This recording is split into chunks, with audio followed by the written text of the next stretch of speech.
BEd online classes में आपका स्वागत है। जैसा कि मैं आपको बीएड फर्स्ट ईयर का optional paper teaching of Hindi, जिसे हिंदी शिक्षण कहते हैं, इसे मैं पढ़ा रहा था। इस पेपर में मैंने आपको पिछली कक्षा में भाषा के प्रकृति के बारे में, उसकी विशेषताओं के बारे में थोड़ी सी जानकारी दी। आज मैं आपको बताऊंगा कि भाषा की जो प्रकृति है, ध्यान दीजिएगा, भाषा की प्रकृति है उसे कितने भागों में बांटा गया है। सैद्धांतिक तौर पे अगर हम भाषा के प्रकृति की बात करें तो हमें पता चलता है कि जो भाषा की प्रकृति है, जो भाषा की प्रकृति है उसके कुल 18 भाग हैं। ध्यान दीजिएगा, भाषा की जो प्रकृति है उसके कुल 18 भाग हैं। ये 18 भाग कौन कौन से हैं, आज मैं आपके सामने ये बताऊंगा कि 18 भाग कौन कौन से हैं। देखिए, अगर भाषा के 18 भाग की चर्चा करें तो हमें पता चलता है सबसे पहली बात जो भाषा के प्रकृति के संबंध में सर्वविदित है कि भाषा सामाजिक संपत्ति है। ध्यान दीजिएगा, सबसे पहली बात जो पता चलती है भाषा के संबंध में कि जो भाषा है, ध्यान दीजिएगा, जो भाषा है वो सामाजिक संपत्ति है। जो भाषा है वो सामाजिक संपत्ति है। भाषा की सबसे पहली प्रकृति ये बताती है कि जो भाषा है वो सामाजिक संपत्ति है। कहने का तात्पर्य है कि इस भाषा की विशेषता को मनुष्य वो जन्म से लेकर नहीं पैदा होता है। जिस समाज में, जिस माहौल में, जिस अवस्था में, जिस देश में, जिस परिदृश्य में, जिस भी स्थान पे जिस भी भाषा का प्रयोग होता है, जब कोई बालक उसमें पैदा होता है तो वो समाज के द्वारा धीरे धीरे उस भाषा को सीख लेता है। जैसे एक उदाहरण के तौर पे हम बात करें, अगर देखा जाए तो हिंदुस्तान में लगभग अधिकतर क्षेत्रों में हिंदी भाषा का प्रयोग होता है।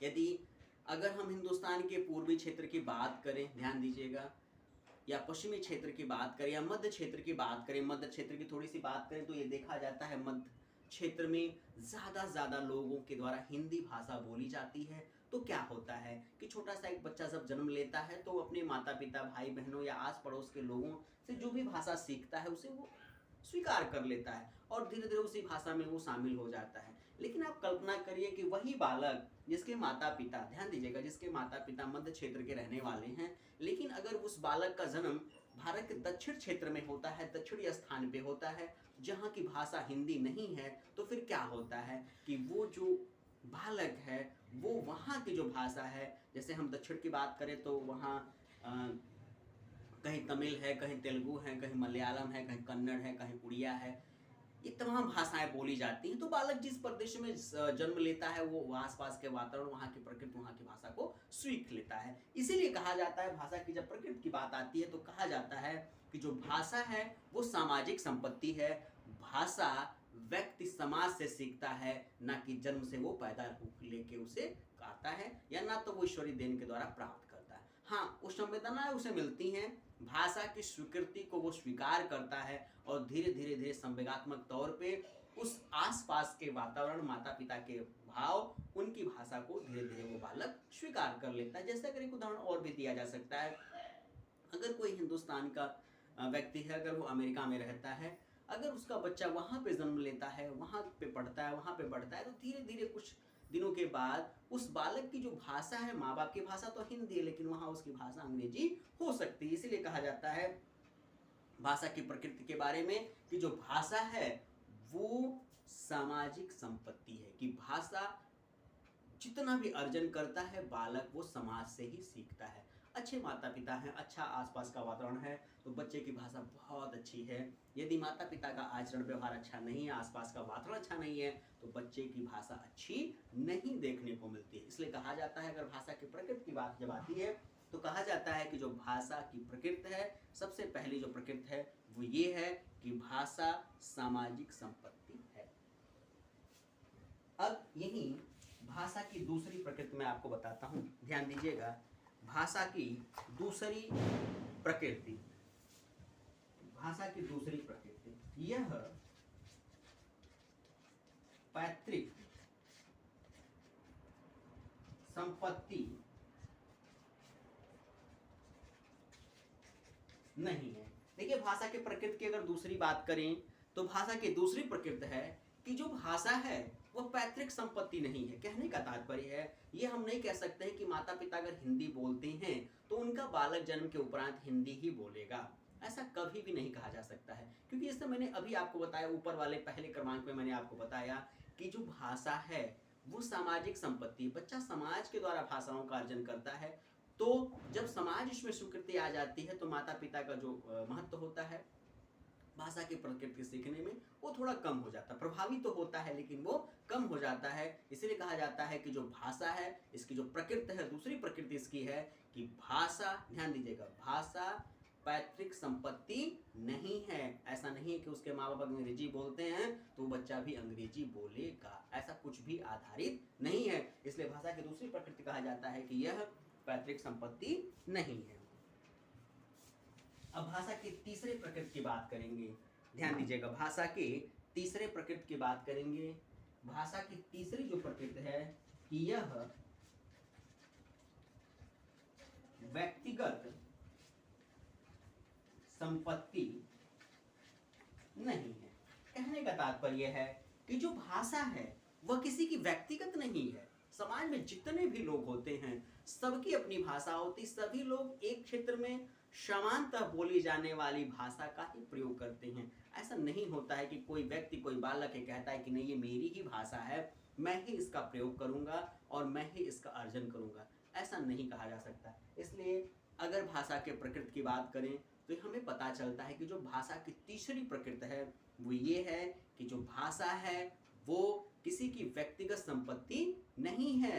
यह सामाजिक व्यवस्था का एक क्रम होता है, जिस समाज में हम रहते हैं उसी के हिसाब से हमारी भाषा का विकास सुनिश्चित हो जाता है। इसलिए कहा जाता है, अगर भाषा की प्रकृति की बात करें तो तीसरी प्रकृति ये दिखाई देती है कि जो भाषा है वह किसी की व्यक्तिगत संपत्ति नहीं है। अब हम भाषा के चौथे प्रकृति की बात करेंगे, ध्यान दीजिएगा, भाषा के चौथे प्रकृति की बात करेंगे। यदि हम भाषा के चौथे प्रकृति की बात करें तो पता चलता है कि यह अर्जित संपत्ति है। मतलब भाषा जो है वो अर्जित संपत्ति है।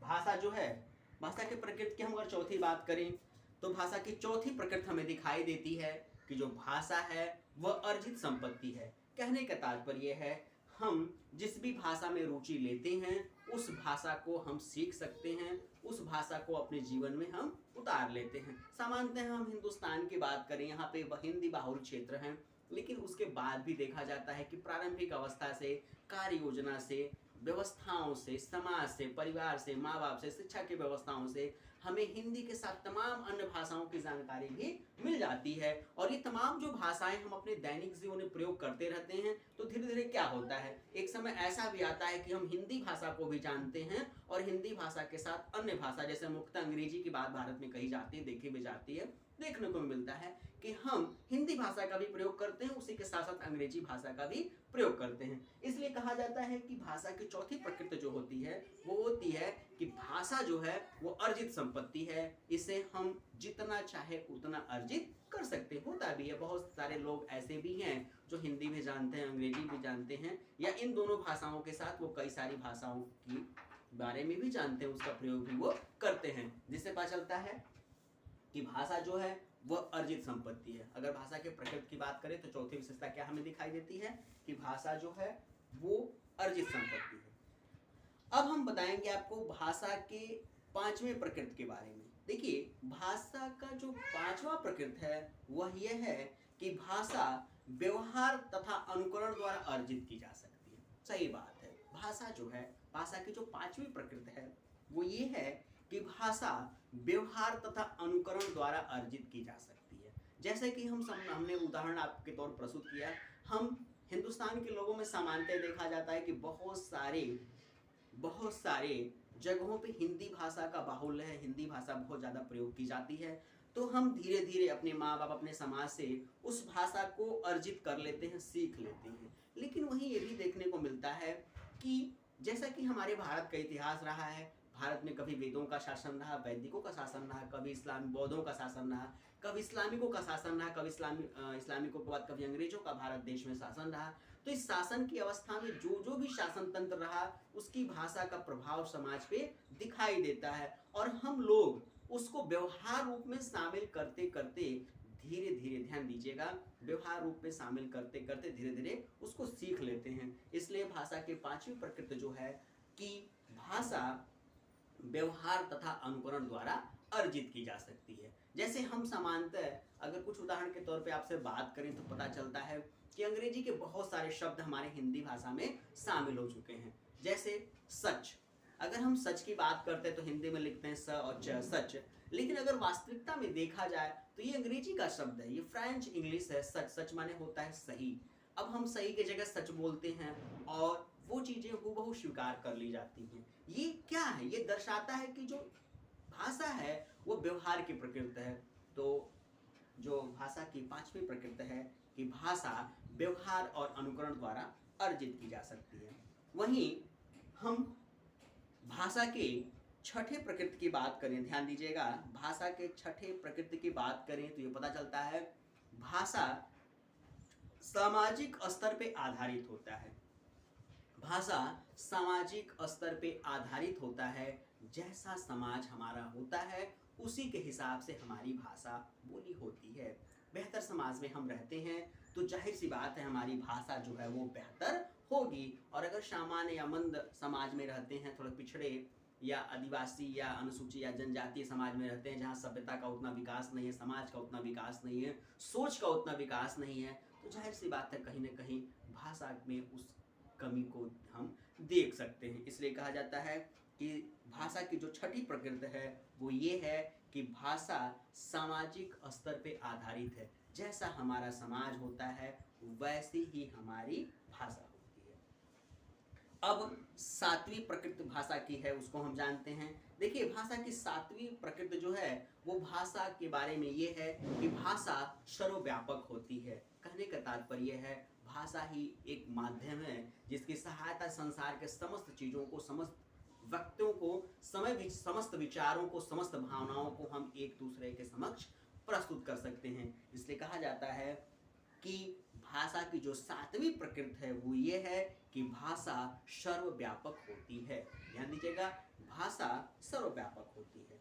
वहीं हम इसके आठवें प्रकृति की बात करें तो ये पता चलता है कि जो भाषा है वो सशक्त प्रभावशील रहती है। कहने का तात्पर्य है कि जैसे जैसे हम भाषा को सीखते जाते हैं, जैसे जैसे अपनी बातों को उसमें व्यक्त करते चले जाते हैं, वैसे वैसे हमारे व्यवहार को व्यक्त करती चली जाती है। जैसे एक छोटा सा बालक जब रहता है तो वो पानी को जल के जगह मम कहता है, लेकिन धीरे धीरे भाषा का विकास जैसे होता है उसकी प्रकृति का परिवर्तन दिखाई देता है और वह मम कहते कहते बच्चा जल और पानी तक पहुंच जाता है। इसलिए कहा जाता है कि जो भाषा की आठवीं प्रकृति है वो यह है कि यह सशक्त प्रभावशील है, वो प्रभावमयी है, वो हमेशा अपने क्रम को एक एक करके आगे बढ़ाती रहती है।